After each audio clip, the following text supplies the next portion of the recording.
Hey YouTube, my name is Loadie, and today we will talk about one of the most important topics while building your loadouts: how to select your muzzle attachment and which ones are the best depending on the situation. It's important to note that thanks to sim.gg, we now have access to actual detailed, accurate data on statistics and effects each attachment has on the behavior of the gun. Modern Warfare 2 and Warzone 2 systems can be overwhelming and confusing.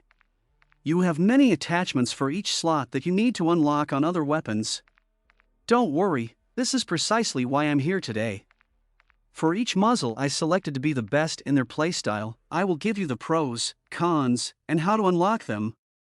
Please note that today I'm talking about the muzzle. Still, if this video performs well, I will adapt the format to the other attachment slots with many options, like the underbarrels or the lasers. Comment below which attachment slot you want me to analyze. Okay, so now let's move to the topic of the day. I will divide the video into two main categories of muzzles: the suppressors and the compensators. You will always have to choose between these two, and there isn't one universal answer for the best muzzle in the game. The obvious advantage of the suppressors is the discretion capabilities and the fact that your position is less clear for your enemies. In Warzone 2, you are not showing on the minimap even if you have an unsuppressed weapon, so this somewhat removes the discretion aspect of the suppressors compared to the first iteration of Warzone. However, it's been tested multiple times, and if your enemy is shooting a suppressed weapon, it will be extremely hard to locate precisely his position to take him down. On top of that, the suppressors I will mention during this video have the following advantages: an increase in bullet velocity and a damage range multiplier. Some suppressors even have recoil control capabilities, which is why I believe suppressors are a must-use for long-range loadouts. However, you will increase your time to aim, but that's normal. The second category of the muzzle is the compensators. If you struggle with recoil, then you should consider using a compensator to mitigate the recoil. Now you need to choose wisely the one you want to use depending on the gun. Some guns will have more horizontal recoil, and others will be more vertical. The great news is that compensators are available for all scenarios, and this is what we will go through now. Quickly, the main advantages of compensators are horizontal and vertical recoil control. The disadvantages are like the suppressors: an increase in time to ADS, but we'll see that the compensator hurts less the time to aim than the suppressors. Let's start with the suppressors and focus on the available ones for SMG. The two best suppressors for close-range submachine guns are the SynGuard MKV and the X10 RR40. Both are very similar, with an increase in bullet velocity and an improvement in the damage range. The main difference is that the SynGuard MKV provides some recoil control capabilities when the X10 is not impacting recoil. But this comes with a price, and the increase of ADS time is 1.6 times higher on the SynGuard.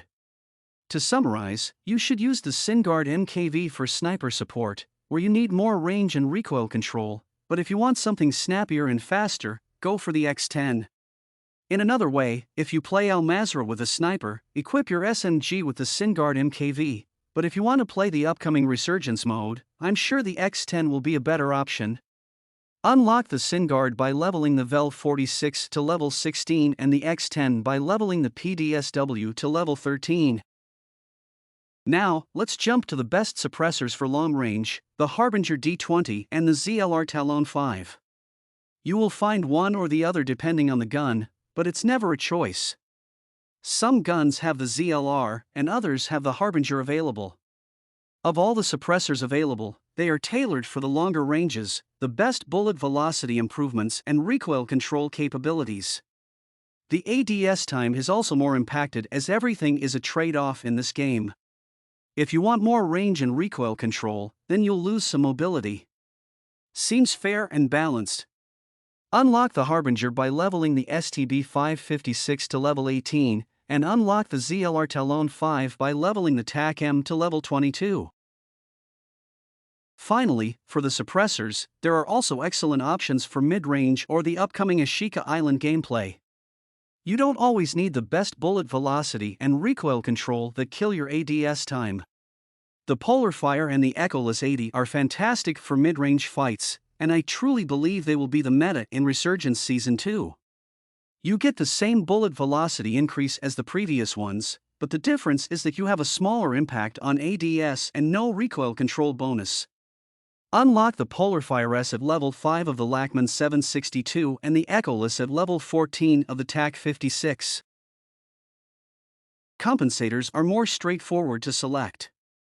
Pretty much all of them will have the same negative impact, which is an addition of 40 milliseconds to the ADS time, so to select the right one, you should look at the recoil control you need. And this is an individual decision for every gun. Nothing easier to identify if you need vertical or horizontal recoil control focus. Just go to the firing range, select the gun you want to build, and shoot at the wall. Then analyze the recoil pattern with the bullet impacts. If you see something very bouncy from right to left or quite anarchical, you need to focus on horizontal recoil control with your muzzle. If, on the contrary, the pattern is close to a straight line with vertical amplitude, then you can choose a vertical control compensator. Note that you will not find the same compensator on submachine guns and long-range weapons. For close-range guns, my favorite horizontal compensator is the Lacerda compensator. You need to unlock it via the BAP at level 22, and it's fantastic to make an SMG feel less bouncy. The X10 Razor Comp is also a great alternative. When it comes to long-range horizontal, it's between the SA Leveler 55 and the Komodo Heavy. They have the same impact with a strong focus on horizontal recoil control. Regarding the vertical control compensators, in my opinion, the best available for an SMG is the XRK Sandstorm, reducing any vertical amplitude of your gun. Bruin Pendulum is also a great alternative. And for long range, the Sakin Tread 40 is great regarding vertical recoil capabilities.